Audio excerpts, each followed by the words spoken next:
More than 180 people have died in the brutal battle for control of Sudan. Another 1,800 have been wounded since fighting between rival military factions first broke out early Saturday.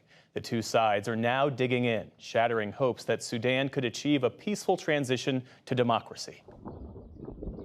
Plumes of smoke billowed above the Khartoum skyline as shelling and gunfire pounded the capital for a third straight day.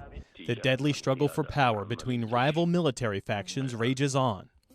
The Sudanese army is battling a paramilitary group known as the Rapid Support Forces for control of the country. RSF forces released a video today purportedly showing them in control of the Sudanese military's headquarters in Khartoum and an airport in Merawi. The two generals were once allies who teamed up to oust longtime dictator and indicted war criminal Omar Hassan al-Bashir back in 2019. The clashes, which erupted Saturday, stem from a disagreement over how to integrate the RSF forces into the military. They now threaten to derail efforts to restore civilian-led government after decades of military rule. We have nothing to do with this. Local residents like Tagreed Abdin are stuck in the crossfire. We're just caught in the middle, and I don't have a preference. It's like just this is our new normal now. Millions of civilians are holed up in their homes across Khartoum as gun battles rage in the densely populated urban area. Thousands of troops are positioned in nearly every neighborhood. The humanitarian situation in Sudan was already precarious. Now it's even more so. Those who are able to locate one of the few open markets find bare shelves. All the water, all milk, everything is empty here. People right now want food, medicine, shelter, electricity, but above all, they want peace and security. Special correspondent Naba Mohi is in Khartoum. There is electricity blackout. It's affecting everyone. Patients cannot go to hospitals. The hospitals are not operating very well, and also ambulances cannot go everywhere because of the violence in the street. So it's a catastrophic situation for everyone, for children, for women, for elderly people. At least 6 hospitals in Khartoum were also forced to shut down after either being damaged or threatened by the violence. I urge all those with influence. UN Secretary General Antonio Guterres urgently appealed for calm as the UN Security Council met in New York. The situation has already led to horrendous loss of life, including many civilians. Any further escalation could be devastating for the country and the region. The African Union and Arab League also held emergency meetings over the weekend. So far, their efforts to end the bloodshed have not been successful.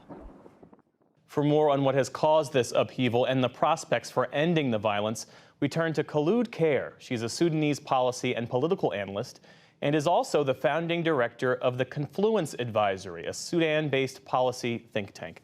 Thank you for being with us. And we should say that you are in Sudan's capital city. What's it like right now in Khartoum? What are you seeing? What are you hearing from the people that you encounter?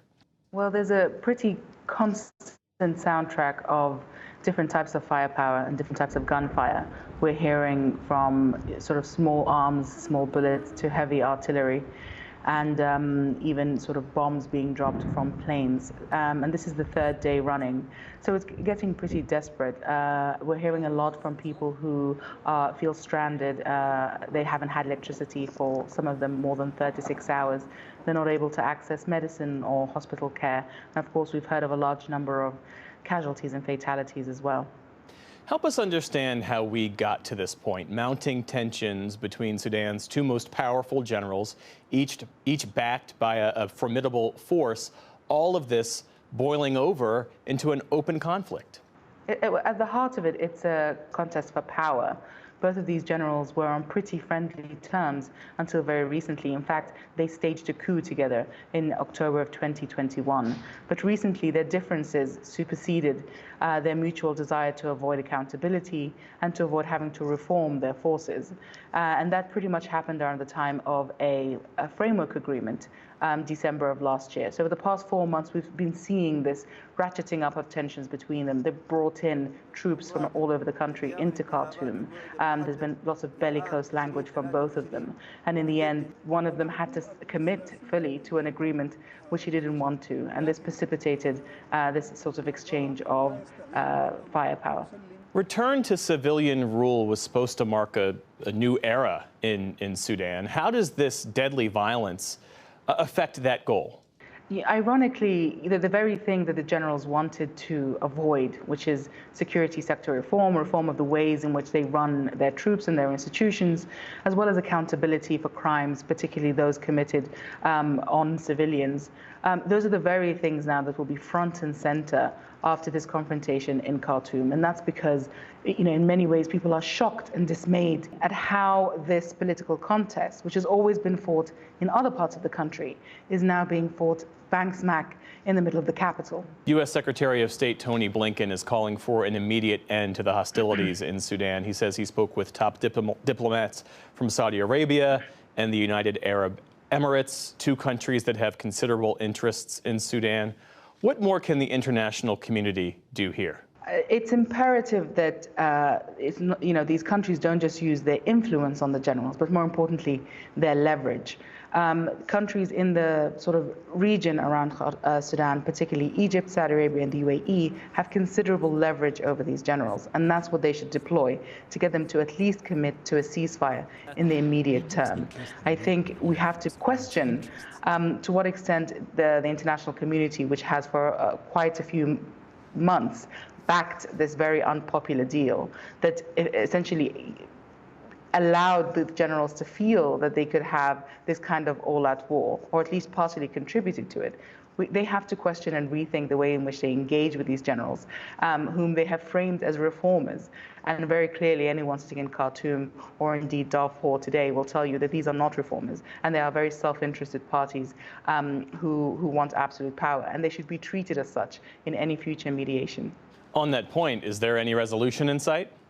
Judging by the language of both of these generals over the past few days, and we have to remember we're only on day 3 of this conflict, although I can tell you it feels like a lot longer, the language from both of them doesn't suggest that either one of them will give in voluntarily or that they will voluntarily seek a ceasefire. It seems like this is an existential conflict for both of these generals and that they will want to see it through to the end. Certainly we're hearing of an uptick in activity by the Sudan Armed Forces, who have the advantage of an air force, which is why I'm not sure if you can hear, but behind me, but there are sounds of bombardments, which we have been hearing pretty much all over the past 48 hours. So I don't think that we're seeing even the zenith of this conflict yet, let alone its resolution.